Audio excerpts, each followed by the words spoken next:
세상의 빛으로 오신 예수님입니다. 세상의 빛으로 오신 예수님.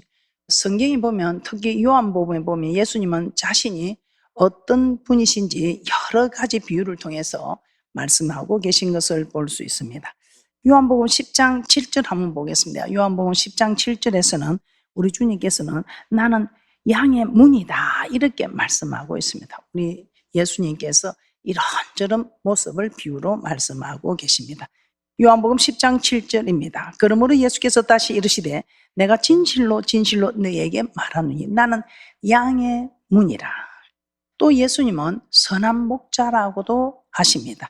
요한복음 10장 11절입니다. 요한복음 10장 11절입니다.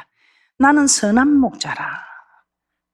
선한 목자는 양들을 위하여 목숨을 버리거니와. 예, 선한 목자. 정말 이렇게 목자는 양들을 위해서 목숨을 버려야 합니다. 또 예수님은 자신을 길이요 진리요 생명이라고 하셨습니다. 요한복음 14장 6절 한번 보겠습니다. 요한복음 14장 6절에 길이요 진리요 생명이라 하십니다. 어디에나 천국 가는 길이며 불변하지 않는 진리의 말씀, 그리고 생명, 어디를 가든지 살리는 역사, 생명. 요한복음 14장 6절입니다. 예수께서 가라사대 내가 곧 길이요 진리요 생명이니 나로 말미암지 않고는 아버지께로 올 자가 없느니라. 그리고 예수님은 자신을 포도나무라고도 하셨습니다. 요한복음 15장 5절 한번 보겠습니다. 요한복음 15장 5절입니다. 나는 포도나무요 너희는 가지니 저가 내 안에 내가 저 안에 있으면 이 사람은 가시를 많이 맺나니 나를 떠나서는 너희가 아무것도 할 수 없음이라. 그래서 오늘 본문의 말씀처럼 예수님은 또한 나는 세상의 빛이다 이렇게 하셨습니다. 그래서 예수님 자신이 어떤 분인지 여러 가지 비유를 통해 말씀을 하셨습니다. 오늘은 이 비유들 중에 세상의 빛이 되신 예수님에 대하여 말씀에 은혜 받도록 하겠습니다. 세상의 빛이 되신 예수님, 세상의 빛이 되신 예수님에 대해서 살펴보겠습니다. 예수님은 죄를 범하면 죄의 종이 된다고 했습니다. 그래서 우리는 누구의 종이 되느냐 이 말입니다. 말씀대로 살면 말씀의 종이 되고 하나님의 종이 되고, 순종하지 않으면 죄를 지으면 하라는 거 하지 않는 불순종의 죄와 하지 말라는 거 그 죄를 범하는 범죄하는 자는 죄를 짓게 되니 죄의 종이 된다 이 말입니다. 여러분은 누구의 종이 되시겠습니까? 요한복음 8장 34절입니다. 요한복음 8장 34절입니다. 예수께서 대답하시되 진실로 진실로 너에게 이르노니 죄를 범하는 자마다 죄의 종이라. 죄를 범하는 자마다 죄의 종이라. 유다서 1장 6절입니다. 죄를 짓게 되면 마귀의 종이 됩니다. 그래서 하나님께서는 자기 지위를 지키지 않냐고 자기 처소를 떠난 천사들을 영원한 결박으로 흑암에 가두었습니다.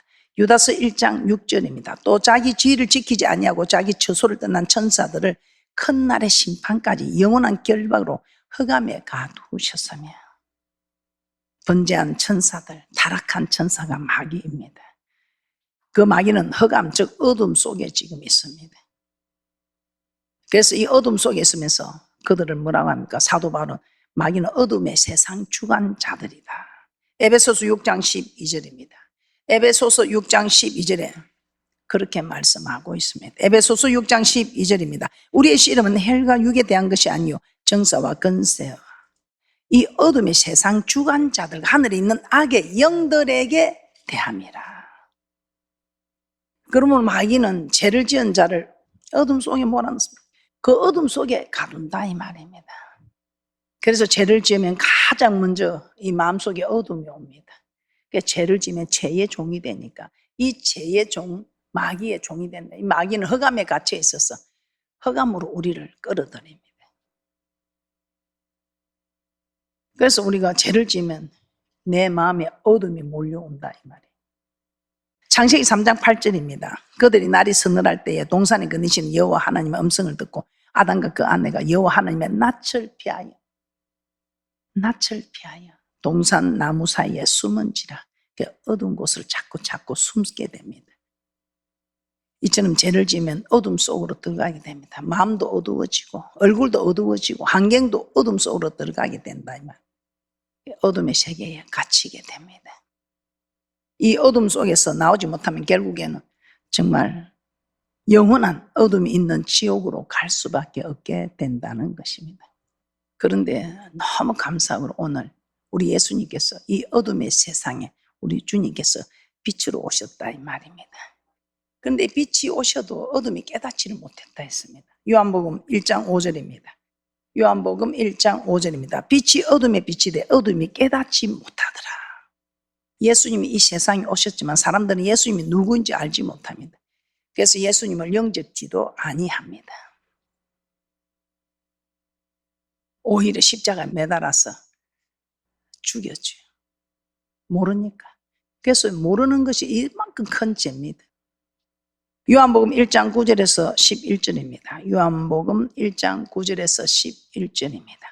참빛 곧 세상에 와서 각 사람에게 비치는 빛이 있었나니 그가 세상에 계셨으며 세상은 그로 말미암아 지은 바 되었으되 세상이 그를 알지 못하였고 자기 땅에 오며 자기 백성이 영접지 아니하였으나. 예수님은 이 세상을 만드신 분입니다. 우리 주인이지. 우리를 만드신 창조주 주인입니다. 우리는 피조물입니다. 그런데 예수님을, 나를 창조해 준 예수님을 알지 못한 겁니다. 주인으로 영접하지도 않고 예수님을 죄인으로 여기고 십자가에 못 박아 죽였다는 것입니다. 그런데 웬 사랑입니까? 웬 은혜입니까? 우리는 이걸 깨닫고 주는 그리스도시요 살아계신 하나님 아들을 고백하여 지금 우리는 빛으로 오신 주님을 알고 이렇게 지금 행복한 인생을 살아가고 있다는 것입니다. 요한복음 1장 12절입니다. 요한복음 1장 12절 영접하는 자 곧 그 이름을 믿는 자들에게는 하나님의 자녀가 되는 권세를 주셨으니. 그래서 예수님을 영접하고 예수님이 하나님의 아들 그리스도를 믿고 고백했더니 영접하였더니 우리는 하나님의 자녀가 되는 권세를 하나님께서 허락하여 주셨다 이 말입니다. 그리고 우리를 빛 가운데 살게 하셨습니다. 그래서 어둠의 권세들이 우리의 빛의 속으로 들어오기가 심히 두렵습니다. 그러나 우리도 죄를 짓고 어둠에 들어가면 그때는 어둠의 권세들이 우리를 그냥 장악해 갑니다. 그래서 우리가 그 어감의 권세에 들어가지 않으려고 날마다 하나님의 말씀을 읽고 듣고 깨닫고 지키려고 하고 있습니다. 사도 바울은 에베소 성도들에게 이렇게 말씀합니다. 에베소서 5장 8절입니다. 너희가 전에는 어둠이더니 이제는 주 안에서 빛이라 빛의 자녀들처럼 행하라. 예수를 믿기 전에는 죄로 인해 어둠 속에 있었으나 이제는 예수를 믿음으로 그 어둠에서 빠져나와 빛 가운데로 들어가게 되었다는 것입니다. 그러므로 어둠의 자녀들처럼 죄를 짓지 말고 빛의 자녀들처럼 의로운 삶을 살라고 한 것입니다.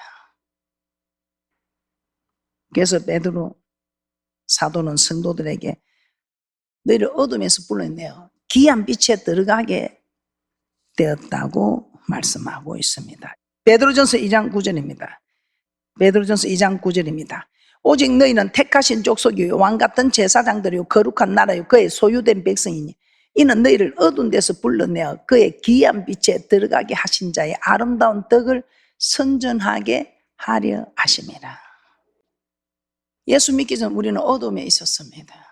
그런데 하나님은 그 어둠 속에서 우리를 불러내어 귀한 빛에 들어가게 하셨다고 한 것입니다. 자, 그럼 우리는 빛으로 오신 주님을 이제는 우리가 영접하고 이제 빛을 품어야 합니다. 빛을 품어야 우리 속에서 빛이 나가면 감히 흑암의 권세들이 우리를 주장하지 못합니다. 그래서 빛을 품으라. 우리는 빛의 자녀입니다. 그래서 빛을 품어야 빛의 자녀가 된다 이 말입니다. 예수님은 나는 세상의 빛이라고 하시면 나를 따르는 자는 어둠에 다니지 아니하고 생명의 빛을 얻으리라 이렇게 말씀하셨습니다. 생명의 빛을 얻으리라. 오늘 본문 말씀 다시 한번 보겠습니다. 요한복음 8장 12절입니다. 요한복음 8장 12절입니다. 예수께서 또 일러 가라사대 나는 세상의 빛이니 나를 따르는 자는 어둠에 다니지 아니하고 생명의 빛을 얻으리라. 생명의 빛을 얻으리라. 예수님은 자신을 빛이라고 하셨습니다. 예수님 자신을 빛이라고 하셨습니다. 그런데 태초에 하나님의 말씀이 계신데 이 말씀이 곧 하나님이시라 합니다. 그런데 이 말씀이 육신을 입고 이 땅에 오신 예수님입니다. 빛으로 오신 예수님이 누구신가? 말씀입니다. 그래서 우리는 말씀을 품으면, 말씀을 내 마음에 두면 우리는 이 말씀이 빛이기 때문에 이 빛의 세력 앞에서 흑암의 근세들이 물러가게 된다는 것입니다. 빛을 품어야 되는데 어떻게 빛을 품을 수 있겠어요? 요한복음 1장 1절에 이렇게 말씀한다. 태초에 말씀이 계시니라. 이 말씀이 하나님과 함께 계셨으니 이 말씀은 곧 하나님이시라. 말씀이 하나님이십니다. 그래서 여러분은 하나님을 알고 싶으면 말씀을 보면 되는 거예요. 말씀이 하나님이시라. 이 말씀이 육신이 되어 이 땅에 오신 분이 예수님이라고. 요한복음 1장 14절입니다. 요한복음 1장 14절입니다. 말씀이 육신이 되어 우리 가운데 거하시매 우리가 그 영광을 보니 아버지의 독생자의 영광이요 은혜와 진리가 충만하더라. 그러므로 예수님은 빛이요. 그럼 이 빛이 무엇입니까? 말씀이다 이 말입니다. 그래서 오늘날 이 말씀이 빛이 되는 거다 이 말입니다. 그래서 시편 기자는 이렇게 말씀합니다. 시편 119편 105절에 말씀이 빛이라고 말씀합니다. 시편 119편 105절입니다. 주의 말씀은 내 발의 등이요 내 길에 빛이니이다. 이처럼 예수님은 말씀이시고 말씀은 곧 빛이다 이 말입니다. 그러므로 예수님을 내 마음에 둔다는 것은 말씀을 내 마음에 둔다는 것입니다. 말씀을 내 마음에 둔다는 것은 빛을 내 마음에 품는다는 것입니다. 그러므로 말씀이 내 마음에 있으면 내 마음에 어둠이 물러가고 빛으로 환하게 밝혀지는 것이다 이 말입니다. 그리고 이 말씀이 있으면 빛이 있으니 흑암의 권세가 가까이 못 옵니다. 그러니까 죄를 짓지 않게 된다. 그래서 말씀을 내 마음에 두어야 흑암의 권세들이 오지 못한다. 범죄치 아니하려 하여 주의 말씀을 내 마음에 두었나이다. 시편 119편 11절. 범죄하지 아니하려 주의 말씀을 내 마음에 두었다 이 말입니다. 시편 119편 11절 내가 주께 범죄치 아니하리 하여 주의 말씀을 내 마음에 두었나이다. 하나님의 말씀이 마음에 있으면 범죄하지 않는다 이 말이죠. 범죄하려고 해도 하나님의 말씀이 생각이 나니까 저거 진짜 보기 싫은데 용서 안 하고 싶은데 야 용서 못하면 너도 용서 못 받는 거야 이게 생각하니까 용서 안 하고 싶은데도 용서해야 되는 거야. 그래서 우리가 죄를 짓지 않는 것은 우리 마음에 이 하나님의 말씀이 있기 때문이라고 말씀합니다. 요한일서 3장 9절입니다. 요한일서 3장 9절입니다. 요한일서 3장 9절 하나님께로서 난 자마다 죄를 짓지 아니하나니 이는 하나님의 씨가 그의 속에 거함이요 저도 범죄치 못하는 것은 하나님께로서 났습니다. 하나님의 씨는 말씀 맞죠? 누가복음 8장 11절에 하나님의 씨는 말씀이라고 되어 있습니다. 하나님의 말씀이 마음에 있으면 죄를 짓지 않는다 이 말입니다. 그래서 죄를 짓지 않기 위해서 우리는 주야로 말씀을 묵상하고 1년 365일 아버지 집에 와서 말씀을 듣고 우리가 기도하는 이유가 주야로 말씀을 묵상해야 한다 이 말입니다. 말씀을 들어야 한다. 믿음은 들으면서 들으면 예수 그리스도의 말씀으로 한 번 들었다고 해서 안다고 하는 게 아니라 생각이 안 나요. 자꾸 듣는 그때 이 많은 말씀이라도 들을 그때 그렇지 깨닫고 그렇지 않으면 내가 말씀편에 서지 않을 것인데 말씀을 듣고 깨닫고 말씀편에 서게 된다는 것입니다. 그래서 우리는 같은 말씀이라도 계속 들어야 됩니다. 맨날 듣는 말씀이라도 들어야 됩니다. 마음에 새기고 마음에 새겼어. 그래서 말씀이 나를 주장해서 가도록 해야 됩니다. 그래서 이렇게 말하죠. 복 있는 사람은 여호와의 율법을 즐거워하며 그 율법을 주야로 묵상하는 자다. 율법을 주야로 묵상하는 자.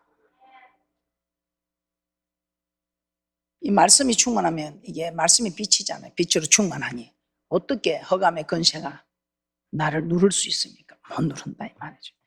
그래서 우리는 어떤 일이 있어도 우리는 빛을 따라야 됩니다. 어둠을 따르지 않고 빛을 따르기 위해서는 빛의 세력에 먹히지 않도록 항상 빛의 세력인 말씀을 품어서 빛의 세력을 물리치고 빛을 따르는 대축복자들이 되시기를 주님의 이름으로 축복합니다. 예, 빛을 따르라. 요한복음 8장 12절 오늘 본문 말씀 다시 한번 보겠습니다. 예수께서 또 이르러 가라사대 나는 세상의 빛이니 나를 따르는 자는 어둠에 다니지 아니하고 생명의 빛을 얻으리라. 나를 따르는 자는 생명의 빛을 얻는다 이 말입니다. 예수님 우리 눈에 보이지 않습니다. 그러나 예수님은 말씀이라고 하셨습니다. 그래서 말씀을 따라가는 것이 예수님을 따라가는 것이다 이 말. 예수님 말씀을 따라가는 이것이 빛을 따라가는 것이다 이 말입니다. 그러면 어둠에 다니지 않냐고 생명의 빛을 얻으리라고 합니다. 즉 영원한 생명을 얻게 된다는 것입니다. 그래서 예수님은 요한복음 10장에서 이렇게 말씀합니다. 내 양은 내 음성을 들으며 나를 따른다고 하였습니다. 요한복음 10장 27절에서 28절 한번 보겠습니다. 요한복음 10장 27절에서 28절입니다. 내 양은 내 음성을 들으며 나는 저희를 알며 저희는 나를 모르느니라. 내가 저에게 영생을 주노니 영원히 멸망치 아니할 터이요 또 저희를 내 손에서 빼앗을 자가 없느니라. 예수님은 자기를 따르는 자, 즉 예수님의 말씀을 따르는 자에게 영생을 주신다고 말씀하고 있습니다. 자기를 따르는 자, 즉 말씀을 따르는 자에게 영생을 주신다. 그래서 예수님은 내 말이 영이요 생명이다. 내 말이 영이요 생명이다. 하나님의 말씀이 영이다. 영분별력. 말씀으로 분별하는 것이 영분별력이다 이 말. 냄새 맡고 환상을 보고 뭐 음성을 듣고 제일 정확한 영분별력은 내 말이 영이다. 그래서 하나님의 말씀이 영이다. 하나님의 말씀으로 분별하는 이것이 최고 정확한 영분별력이다 이 말입니다. 요한복음 6장 63절입니다. 요한복음 6장 63절에 살리는 것은 영이니 육은 무익하니라. 내가 너에게 이런 말이 영이요 생명이라. 내가 너에게 이런 말이 영이요. 그래서 하나님의 말씀이 영이다 이 말. 생명이다. 이 말씀이 생명이다 이 말입니다. 요한복음 6장 63절 다시 한번 봅니다. 살리는 것은 영이니 육은 무익하니라. 내가 너에게 이런 말이 영이요 생명이라. 그래서 우리 하나님 말씀은 모든 것이 명령으로 나타납니다. 그래서 또한 이 명령이 영생이라고 요한복음 12장 50절에서는 말씀하고 있습니다. 모든 것이 명령으로 나타납니다. 선택이 아니에요. 명령이에요. 하고 싶다고 하고 싶지 않고 선택이요. 선택권이 없습니다. 무조건 명령입니다. 그래서 이 명령을 받는 자가 영생이다 이 말입니다. 우리 하나님께서는 자기 음성을 듣고 다른 자들의 목자가 되어 주신다 이 말입니다. 하나님의 말씀을 따르는 자, 예수님이 누구라 했습니까? 말씀이네. 그래서 말씀을 따르는 자에게 목자가 되어 주심으로 이 목자가 되니 10편 23편의 축복은 23편을 달달 외우고 암송한다고 되는 줄 알더라고. 그게 아니고 이 10편 23편의 축복은 말씀을 따르는 자에게 우리 하나님께서는 이런 축복을 주신다 이 말입니다. 이런 자에게 우리 하나님의 10편 23편에 푸른 초장을 실만한 물가로 원수의 목전에 상을 베푸시고 여호와의 선하시고 인자하시며 영토로 함께하는 이런 놀라운 이 축복만 주시는 것이 아니고 영생 없는 축복까지 허락하는 축복인 줄 믿습니다. 자, 오늘 우리 주님께서 빛으로 오셨는데 여러분은 이 빛을 얼마만큼 비추고 있습니까? 여러분이 이 빛을 무장해야 이 빛을 비출 수 있죠. 어디 비추는 우리 하나님은 네 집안부터 비추라 했습니다. 그래서 등불을 켜서 말 아래 두지 않고 등경 위에 두는 것은 네가 네 집안 식구한테 이 빛 착한 행실을 이 빛을 착한 행실이라고 말하죠. 이 착한 행실을 비춰서 하나님께 영광을 돌려라. 그러니 우리가 정말 빛이 되고 소금이 되기 위해서 얼마나 참 그냥 주먹이 운다 울어. 하나님 잠시 하나님 눈 좀 감아주소. 저건 내가 막 해쳐비고 이런 생각들이 얼마나 많아요. 그러나 이 말씀 때문에 참고 해서 이 착한 행실을 하는 게 영광을 돌리게 되니 그러니 집안 식구에게 구원의 역사가 일어났지 않습니까? 착한 행실을 통해서 특히 우리 하나님 성경에서는 아내의 착한 행실로 인해서 남편이 구원을 얻는다. 왜냐하면 이 현숙한 여인이 집도 세우고 남편도 세우고 자녀들도 세우고 항상 바치는 이 아내가 힘이 있어야 돼. 여자가 힘이 있어야 남편을 받들고 있고 자녀들도 받들고 있고.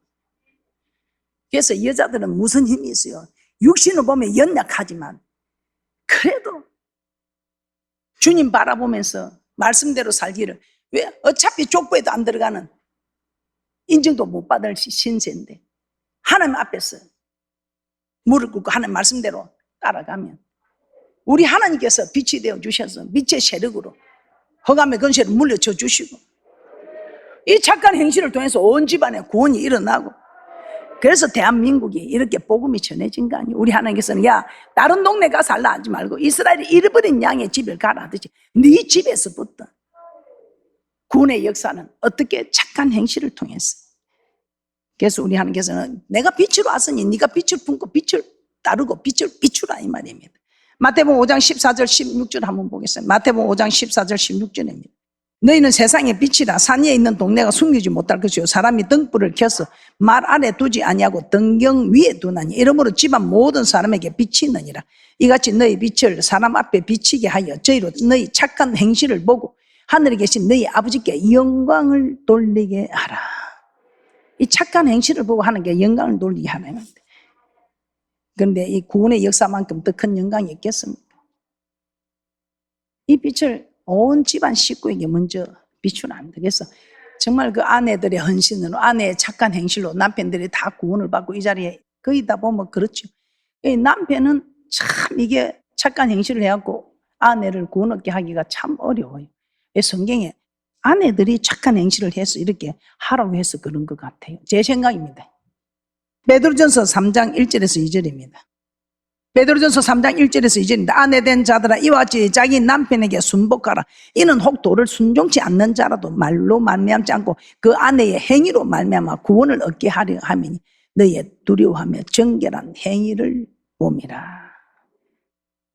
어떻습니까? 아내의 착한 행실로 인해서 구원을 얻게 되는 놀라운 이 축복. 왜 우리의 자녀들이 탈선합니까?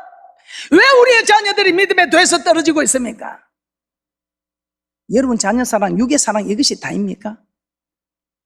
이 자녀들을 영의 사람으로, 영혼이 잘 된 범사가 잘 되고 영육간에 강건한 축복을 받는데, 그냥 자녀들을 자기 생각으로 자기 뜻대로, 신앙의 사람들도 마찬가지입니다. 자기가 받은 믿음대로, 자기가 받은 환상 꿈을 따라, 자기가 계시를 받은 대로 자기 계시를 따라 자녀들을 갖다가 이래라 저래라 하니까 애들이 안 따르지. 하나님의 말씀의 길을 따라.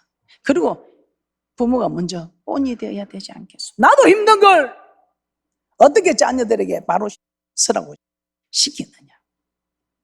자녀를 좋은 옷을 입히고 명문대를 보내고 좋은 걸 먹이면 그게 사랑입니까?